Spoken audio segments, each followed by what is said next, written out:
अध्याय 16वां। पशु प्राणियों के रखवाले स्वामी। ओम श्री स्वामी समर्थाय नमः।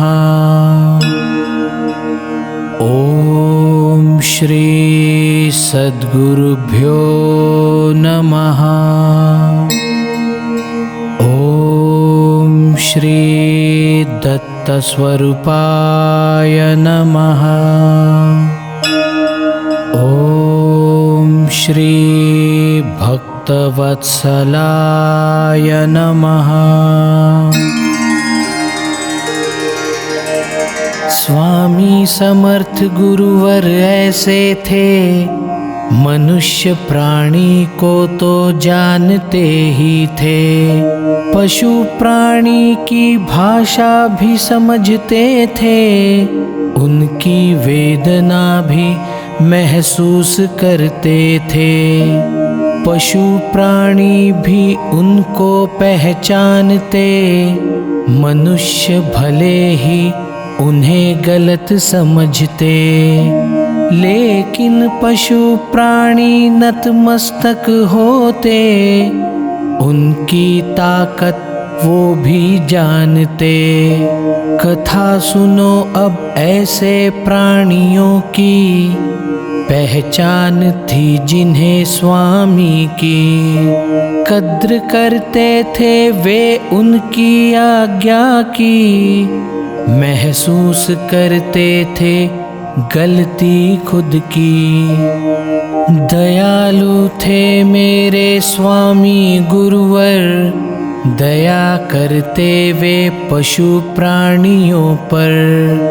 दया दिखाई कैसे मूषक पर, ध्यान से सुन लो कान खोल कर। एक दिन स्वामी निकल पड़े घूमने को, रुक गए देख कर रजवाड़े को। देखा राजा ने फिर स्वामी को, अंदर ले आया राजा उनको।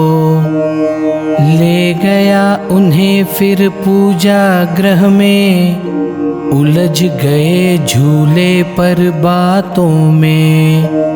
पुजारी व्यस्त था अपनी पूजा में, आया एक मूषक वहाँ उतने में।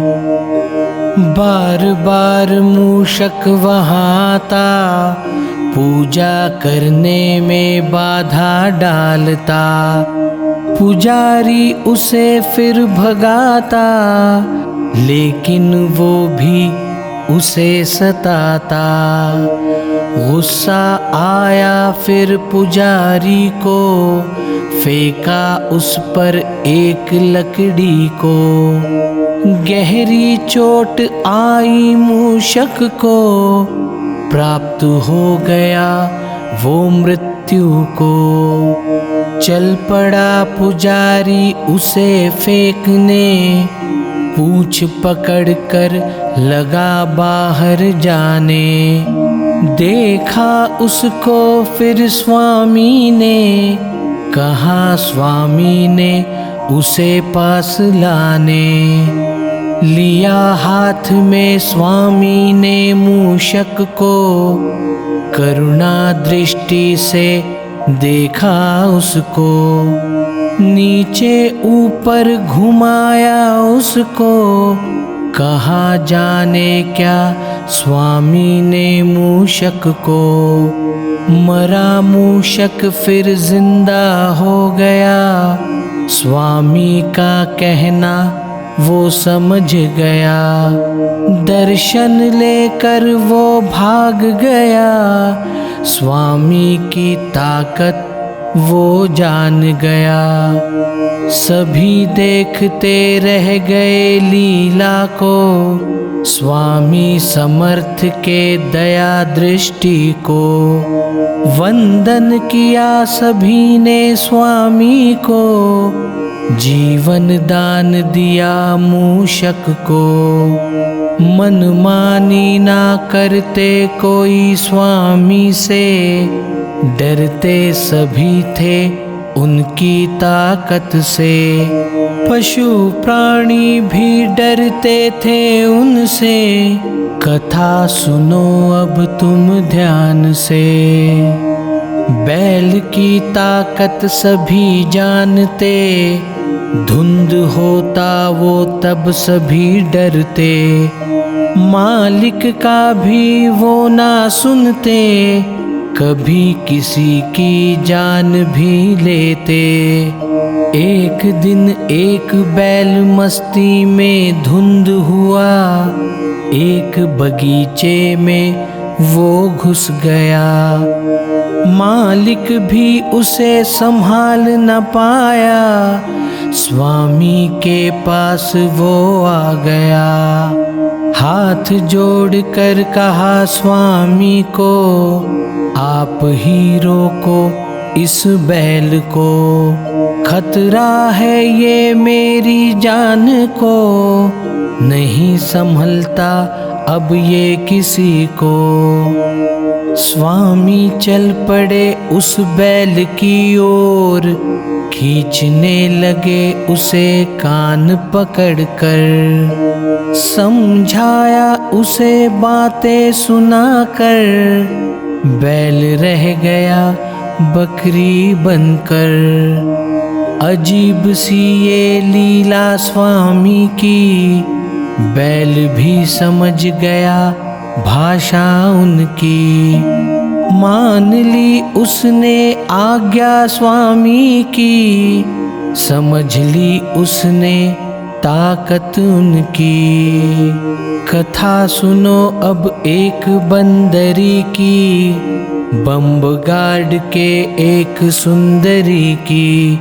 दहशत बड़ी थी गांव में उसकी, आदत थी उसे काटने की। उसे पकड़ने सभी भागते थे, लेकिन सफलता नहीं पाते थे। उसके मारे सभी परेशान थे, उसे पकड़ने की तरकीब सोचते थे।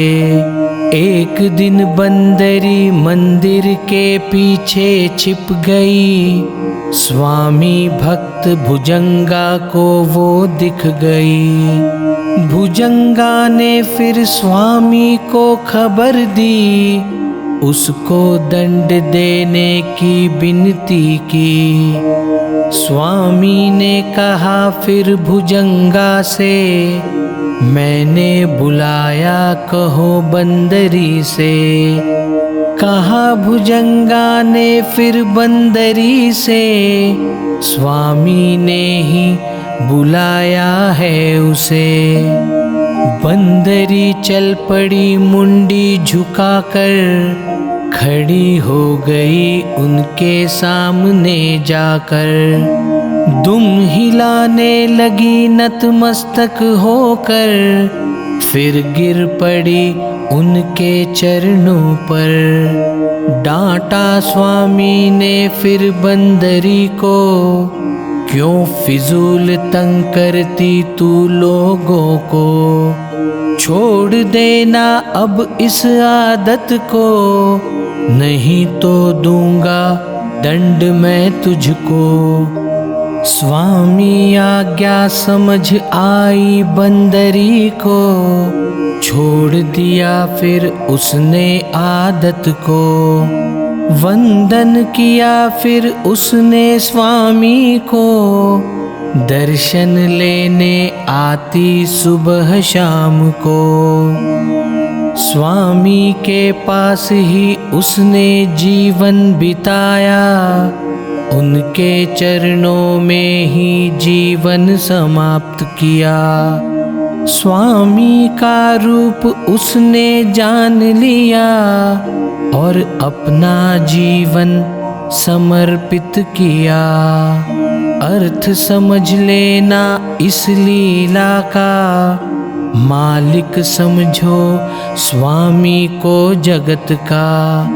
मनुष्यों का और पशु प्राणियों का पालन करो उनकी आज्ञा का। उनके सामने किसी की ना चलती, उनकी ना माने उसकी है दुर्गति। जो भी उसे माने मिले उसे सद्गति, करो उनकी दिल से भक्ति। पशु प्राणी भी जानते उनकी ताकत, जानते वो भी अपनी औकात। जो भी मानेंगे उनकी हिदायत, सुधर जाएगी उसकी हालत। स्वामी ही चालक है विश्व का, पालन करो उनकी आज्ञा का। उसी में भला है सबका, यही आशय है इस अध्याय का। अनंत कोटि ब्रह्मांड नायक, भक्तवत्सल भक्ताभिमानी, राजाधिराज योगिराज परब्रह्म, अक्कलकोट निवासी श्री स्वामी समर्थ महाराज की जय। अवधूत चिंतन श्री गुरुदेव दत्त, श्री स्वामी समर्थ महाराज की जय।